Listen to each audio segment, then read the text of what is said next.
السلام عليكم ورحمة الله وبركاته. إن الحمد لله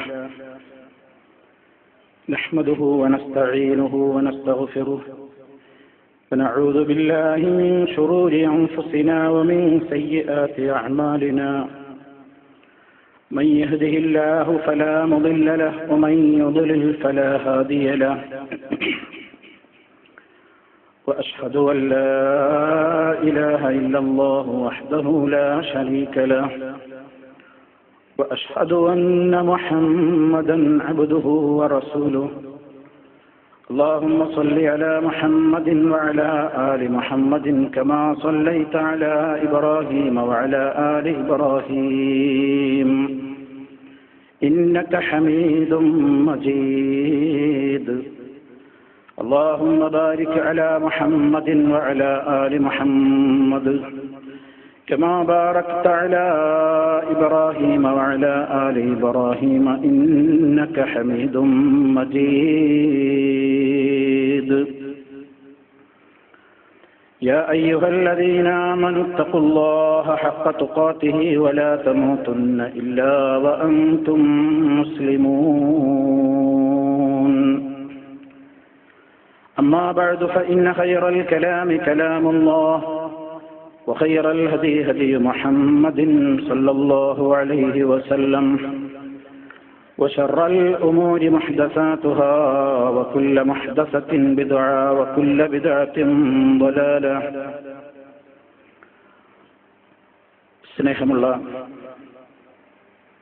സഹോദരന്മാരെ, സഹോദരികളെ, സത്യവിശ്വാസികളെ,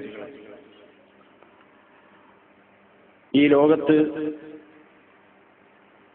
ഒരു സത്യവിശ്വാസിയുടെ ഏറ്റവും വലിയ ആഗ്രഹം മുസ്ലിമായ നിലക്ക് ജീവിച്ച് അതേ രൂപത്തിൽ തന്നെ മുസ്ലിമായി കൊണ്ട് ഈ ലോകത്ത് നിന്ന് വിട പറയാൻ സാധിക്കണം എന്നതാണ്. അള്ളാഹു നമ്മെ എല്ലാവരെയും ആ സൗഭാഗ്യം നൽകി അനുഗ്രഹിക്കുമാറാകട്ടെ. അവിശ്വാസികളായ ആളുകൾ, മുനാഫിഖുകളായ ആളുകൾ, അവരുടെ അന്ത്യം വളരെയേറെ ശോചനീയമായിരിക്കുമെന്നും അതിലേക്ക് എത്തിച്ചേർത്തത് അവരുടെ വിശ്വാസത്തിലെ അപാകതകളാണെന്നും അതുപോലെ തന്നെ സൽക്കർമ്മങ്ങളുടെ രംഗത്തുള്ള വീഴ്ചകളാണെന്നും കഴിഞ്ഞ നമ്മുടെ അവസരത്തിൽ സൂചിപ്പിക്കുകയുണ്ടായി. നമുക്ക് ഏറ്റവും വലിയ ആഗ്രഹം നമ്മുടെ അന്ത്യം മോശമാകാതിരിക്കണം, ശുഭകരമായ ഒരു അന്ത്യമുണ്ടാകണം, സ്വർഗത്തിൽ പ്രവേശിക്കണം, നരകത്തിൽ എത്തിപ്പെടാൻ അവസരം ഉണ്ടായിക്കൂടാ. എല്ലാവരും ഒരാളുടെ മരണത്തിന്റെ നേരത്ത് അവന്റെ ബന്ധുക്കളൊക്കെ ചുറ്റുഭാഗത്തും കൂടി നിൽക്കുന്ന സന്ദർഭത്തിൽ അവന്റെ ഉറ്റവരും ഉടയവരുമൊക്കെ അവന്റെ മരണം കണ്ട്, അല്ലെങ്കിൽ അവന്റെ മരണത്തിന്റെ നേരത്ത് വളരെയേറെ സന്താപത്തിലും വിഷമത്തിലും കണ്ണുനീരൊലിപ്പിച്ചുകൊണ്ടുമൊക്കെ ചുറ്റും കൂടി നിൽക്കുന്ന നേരത്ത് സന്തോഷത്തോടുകൂടി ആനന്ദത്തോടുകൂടി മരിക്കാൻ സത്യവിശ്വാസിക്ക് മാത്രമേ സാധിക്കുകയുള്ളൂ. നമ്മളെല്ലാവരും ജനിക്കുന്ന അവസരത്തിൽ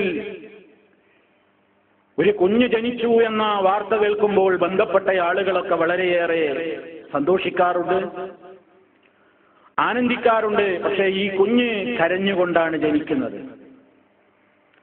കുഞ്ഞു കരയുകയും പരിസരത്തുള്ളവർ ചിരിക്കുകയും ആനന്ദത്തിൽ ഏർപ്പെടുകയും ചെയ്യുന്ന നേരമാണ് ജനനം. അതേ അവസരത്തിൽ മരണം നേരെ മറിച്ചായിരിക്കണം.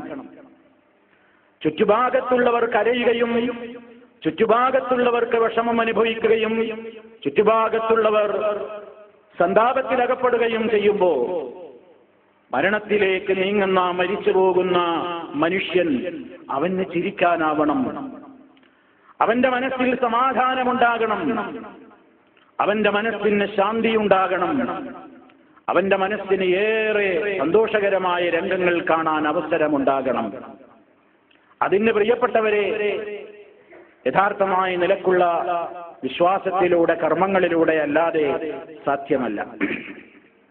ഒരു കവി ഈ കാര്യം വളരെ കൃത്യമായി മനുഷ്യന്റെ മനസ്സിനെ ഓർമ്മപ്പെടുത്തുന്ന നിലക്ക് സൂചിപ്പിച്ചിട്ടുണ്ട്.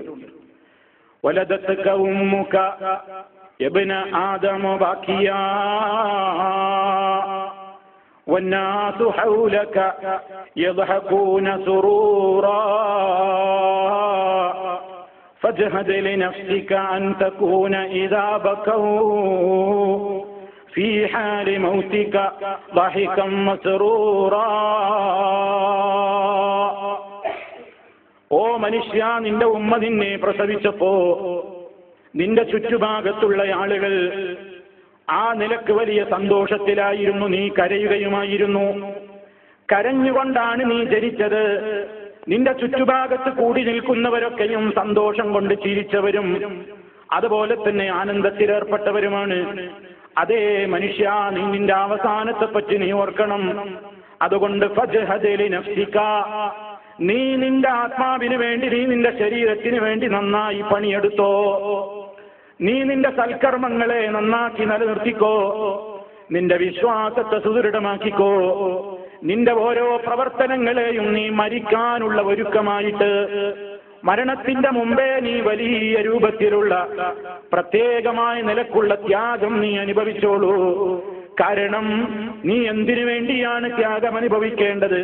അൻതകൂന ഇദാ ബകവോ, നിന്റെ ചുറ്റുഭാഗത്തും കൂടി നിൽക്കുന്നവരൊക്കെ നിന്റെ വേർപാടിന്റെ ദുഃഖം കൊണ്ട് സങ്കടപ്പെടുകയും കരയുകയും ഒക്കെ ചെയ്യുകയാണെങ്കിൽ ഫി ഹാലി മൗതിക ബഹികം മസ്റൂറാ, നിനക്ക് സന്തോഷത്തോടുകൂടി ആനന്ദത്തോടുകൂടി ലോകത്തിൽ നിന്ന് വിട പറയാൻ അതിനു വേണ്ടി നീ നന്നായി അധ്വാനിച്ചോ. അതിനു വേണ്ടി നീ നന്നായി പണിയെടുത്തോ. ഇതാണ് പ്രിയപ്പെട്ടവരെ നമുക്ക് നമ്മുടെ മനസ്സിനോട് എപ്പോഴും പറയാനുള്ളത്.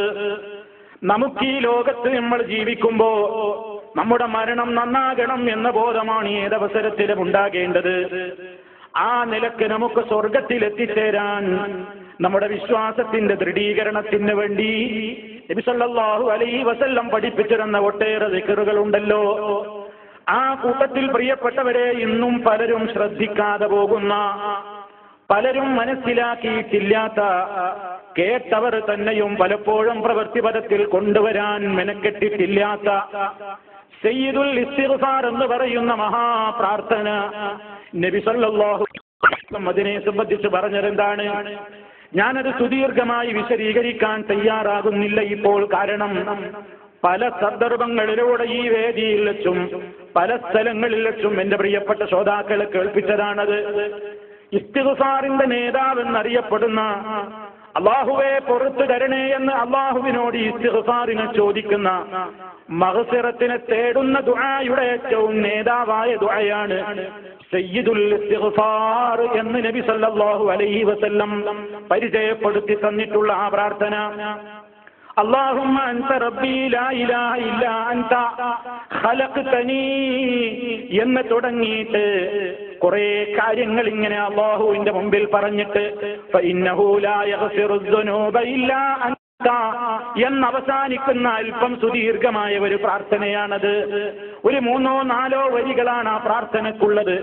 പക്ഷേ നബി സല്ലല്ലാഹു അലൈഹി വസല്ലം ആ ദുആ അങ്ങ് പഠിപ്പിച്ചു തന്നിട്ട് അവിടുന്ന് ഒരു കാര്യം പറഞ്ഞത് നിങ്ങളുടെ ശ്രദ്ധയിൽ ഉണ്ടാകണം.